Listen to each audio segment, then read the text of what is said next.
નમસ્કાર મિત્રો, જય સ્વામિનારાયણ, જય માતાજી. એસપી રસોઈમાં તમારું સ્વાગત છે. આજે આપણે બનાવીશું કસ્ટર્ડ આઈસ્ક્રીમ. ખાવામાં ખૂબ જ મજા આવે એવો આપણે ઘરની વસ્તુમાંથી જ કસ્ટર્ડ આઈસ્ક્રીમ બનાવવાનો છે. તો આપણે એ વસ્તુ જોઈ લઈએ. તો મેં અહીંયા 1 લીટર ફૂલ ફેટવાળું દૂધ લીધું છે અને 1 લીટર દૂધના માપ પ્રમાણે 6 ચમચી મેં અહીંયા ખાંડ લીધી છે. ખાંડમાં તો એવું છે કે તમે જેવું ગળ્યું ખાતા હોય એ પ્રમાણે તમે લઈ શકો.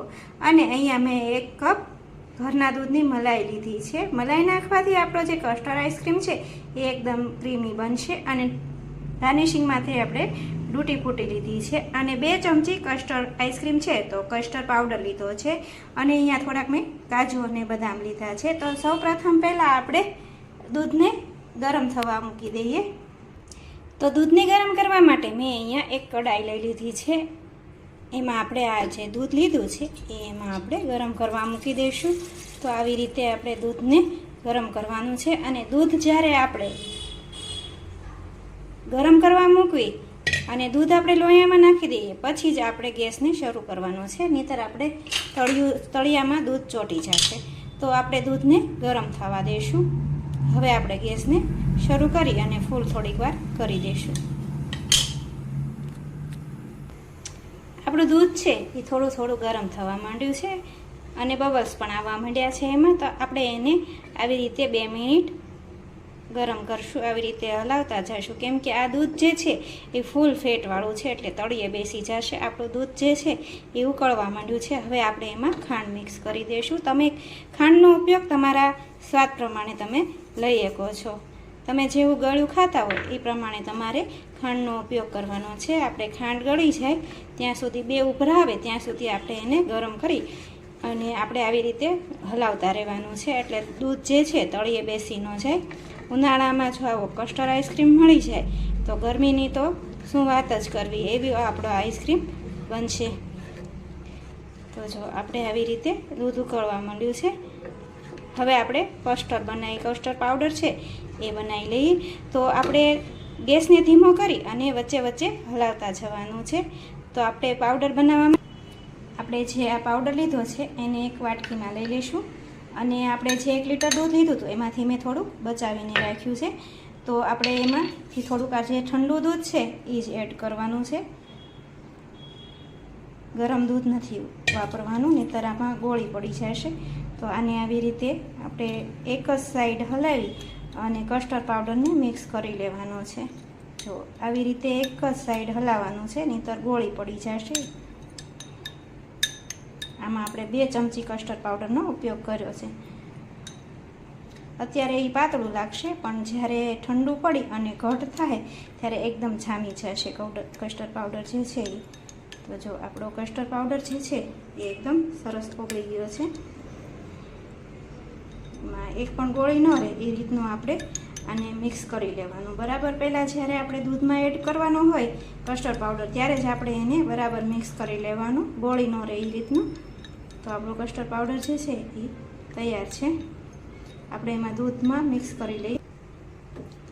આપણું દૂધ પણ છે એ એકદમ સરસ ઉકળવા માંડ્યું છે. અને હવે આપણે એમાં કસ્ટર્ડ પાવડર એડ કરવાનો છે. આપણે કસ્ટર્ડ પાવડર જે છે એ બનાવી અને તરત જ મિક્સ કરી દેવાનો, નહીંતર જે છે એ પાછો નીચે તળિયે બેસી જશે.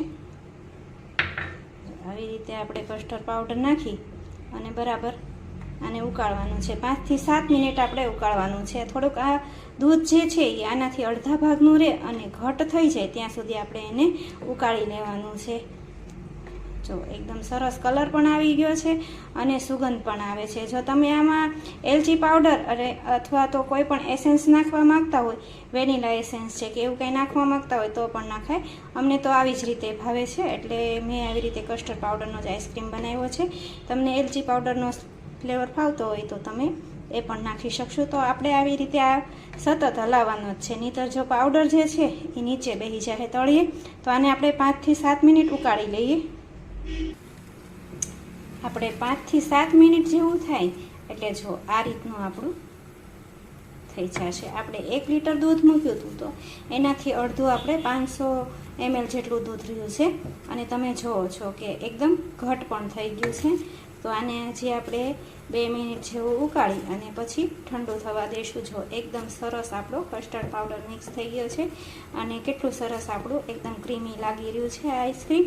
તો આને આપણે હવે ગેસની ફ્લેમ બંધ કરી દઈશું અને એકદમ ઘાટું થઈ ગયું છે અને હજી ઠંડુ થશે એટલે ફૂલ ઘાટું થઈ જશે. તો આપણે ગેસને બંધ કરી દેવાનો છે અને સતત આપણે આવી રીતે એને છોડવાનું નથી. એને આવી રીતે મિક્સ કરી અને બધી જ વરાળ કાઢી નાખવાની છે અને ઠંડુ થઈ જશે એટલે ફૂલ એકદમ ઘાટું પણ થઈ જશે. તો આપણે ગેસેથી એને નીચે ઉતારી લઈશું અને આને આપણે આવી રીતે ચમચાની મદદથી એકદમ મિશ્રણને હલાવ્યા કરવાનું છે, નહીંતર નીચે બેસી જશે. કેમ કે આપણું જે લોયું જે છે એ એકદમ ગરમ છે, એટલા માટે આપણે એને આવી રીતે વરાળ કાઢી અને એકદમ ઠંડુ કરી લેવાનું છે. તો આપણે ઠંડુ કરી લઈએ. આપણું દૂધ જે છે એ એકદમ ઠંડુ થઈ ગયું છે. હવે આપણે એને મિક્સરમાં લઈ લેવાનું છે. ઠંડુ થઈ ગયા બાદ જ આપણે મિક્સરમાં એડ કરવાનું. તો જો આપણે આવી રીતે એને મિક્સરમાં લઈ લેવાનું છે.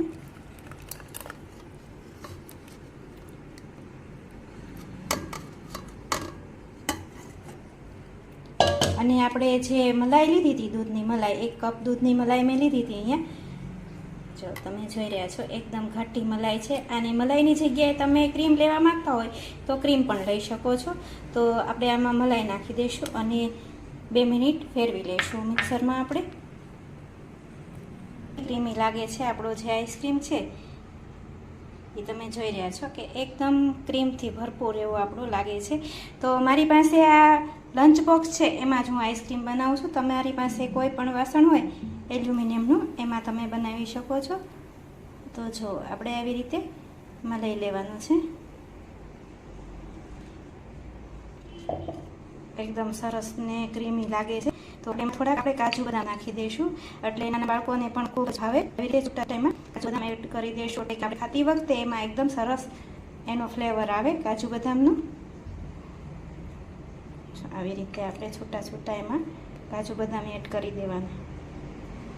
એ બહુ જ સરસ લાગશે, એકદમ સરસ. તમારે જો ન નાખવા હોય તો તમે ન પણ નાખી શકો, ઓપ્શનલ છે. અને આપણે થોડી તૂટી ફૂટી ઉપરથી નાખી દઈશું.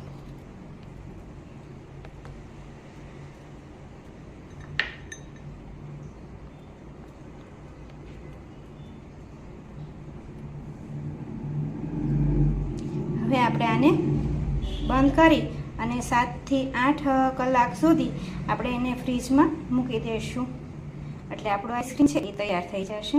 તો આપણે ફ્રીજમાં મૂકી દઈએ.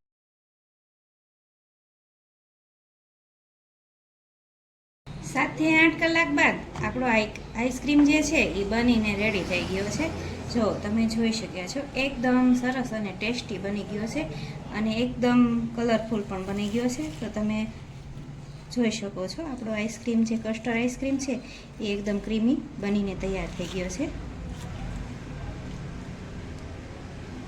તો જો મિત્રો તમને આ આઈસ્ક્રીમ બનાવવાની રીત પસંદ આવે તો એસપી રસોઈને સબસ્ક્રાઈબ કરી અને બેલ આઇકન દબાવવાનું ભૂલતા નહીં. તો તૈયાર છે આપણો કસ્ટર્ડ આઈસ્ક્રીમ.